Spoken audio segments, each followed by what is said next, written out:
नमस्कार.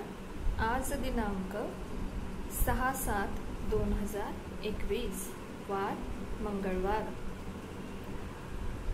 विद्यार्थ्यांनो, काल आपण सॅटेलाइट, ड्वार्फ प्लॅनेट्स, ॲस्ट्रॉइड्स याबद्दल माहिती घेतली आहे. त्याचा पुढील भाग काही प्रश्न दिलेले आहेत तर ते आपण पाहूया. कॅन यू टेल म्हणजे सांगा पाहू. Look at the picture of the solar system and answer the following question. म्हणजे ही सोलार सिस्टीम जी पिक्चर्स तुम्हाला दिलेली आहे ती निरीक्षण करायची आणि ह्या प्रश्नांची उत्तरे तुम्हाला आपल्या वहीत नोंदवायची आहे.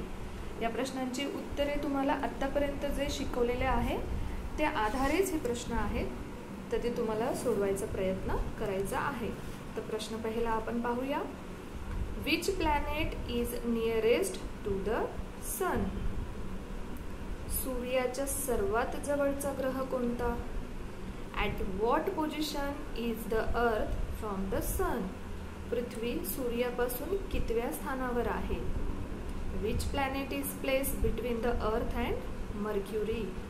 पृथ्वी व बुध यांच्या दरम्यानचा ग्रह कोणता? Name the planets beyond the orbit of Mars in a serial order. म्हणजेच मंगळ ग्रहाच्या कक्षेच्या बाहेर असणाऱ्या ग्रहांची नावे क्रमाने तुम्हाला लिहायची आहे. Which planet is farthest from the sun? सूर्यापासून सर्वात दूरचा म्हणजे सर्वात लांबचा ग्रह कोणता? तुम्ही या प्रश्नांची उत्तरे लिहायचा प्रयत्न करायचा आहे. मी तुम्हाला या प्रश्नांची उत्तरे सांगणार आहेतच, पण प्रयत्न करून तुम्ही पाहायचं आहे आता आपण जे शिकलेलो आहोत. पुढचा भाग आहे gravity.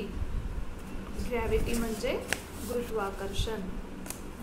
All heavenly bodies exert a force of attraction or a pull on one another. This is called the force of gravity.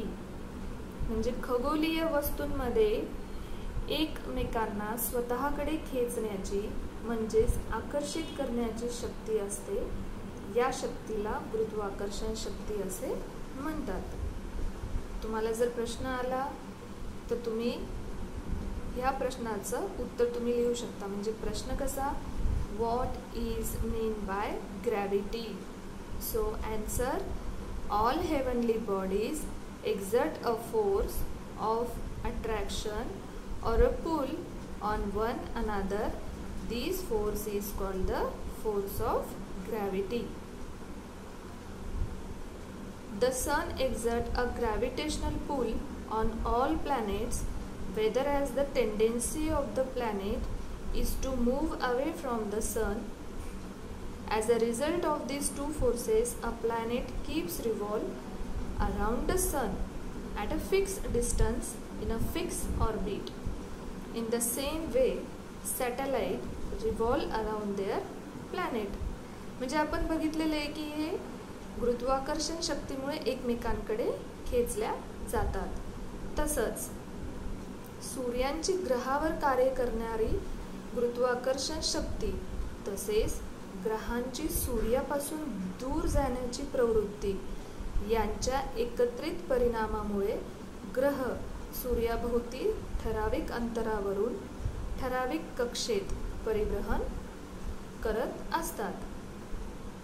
Fix distance म्हणजे एक ठराविक अंतरावरून आणि फिक्स ऑर्बिट म्हणजे एका ठराविक कक्षेत.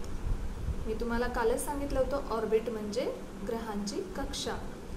In the same way satellite revolve around their planets म्हणजे ठराविक कक्षेत आणि ठराविक अंतरावरून ते परिभ्रमण करत असतात. पुढचा प्रश्न पाहूया. In which direction to these fall things? म्हणजे तुम्हाला काही खालील 3 प्रश्न विचारलेले आहेत, त्यांची तुम्हाला उत्तरं द्यायची आहेत. Leaves, flowers, fruits from a tree म्हणजे झाडावर गळलेली पाने, फुले व फळे हे कोणत्या दिशेने पडतात? Rocks that come loose from a hillside म्हणजे डोंगरावरून खाली सुटे झालेले जे खडक असतात ते कुठल्या दिशेने पडतात. Rain falling from the sky, आकाशातून येणारा पाऊस. या तिन्ही प्रश्नांची उत्तरे तुम्हाला माहितीच असेल, पण कुठले डायरेक्शननी येतात ते? Falls down to the ground, म्हणजे खालच्या दिशेने. Due to the earth gravity, all things on the earth remain on it.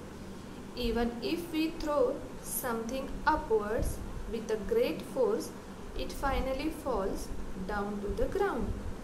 म्हणजेच पृथ्वीच्या गुरुत्वाकर्षणामुळे पृथ्वीवरील सर्व वस्तू पृथ्वीवरच राहतात. एखादी वस्तू जोरात वर फेकली की ती शेवटी जमिनीवरच येऊन पडते.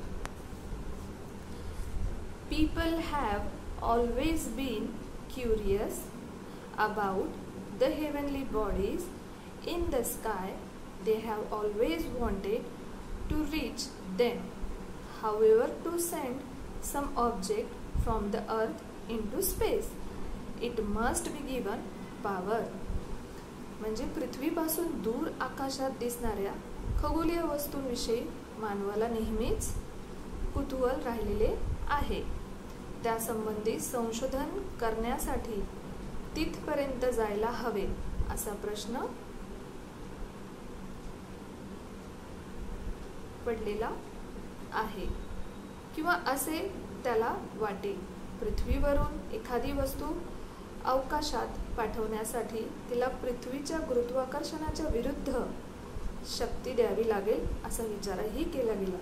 कारण कुठलीही वस्तू आपण फोर्स किंवा बळाने वरती जरी फेकली तर ती त्याच वेगाने falls down to the ground, म्हणजे खालच्या दिशेने ती परत यायची. विरुद्ध शक्ती द्यावी लागते. त्यासाठी वापरात येणाऱ्या तंत्रास अवकाश प्रक्षेपण तंत्र असे म्हणतात. तर विद्यार्थ्यांनो, तुम्हाला या प्रश्नांची उत्तरे लिहायचा प्रयत्न करायचा आहे. मी या प्रश्नांची उत्तरे तुम्हाला देणार आहे, पण तुम्ही आधी तो प्रयत्न करायचा आहे की या प्रश्नांची उत्तरे तुम्ही आत्तापर्यंत जे शिकलेला आहात त्या आधारे ही प्रश्न आहे. ग्रॅव्हिटी, गुरुत्वाकर्षण आणि काही खालील प्रश्न. तर तुम्ही हा धडा नीट सुरुवातीपासून जे शिकवलेले आहे ते आत्तापर्यंत पुन्हा एकदा बघून उजळणी करून या प्रश्नांची उत्तरे तुम्हाला लिहायची आहे.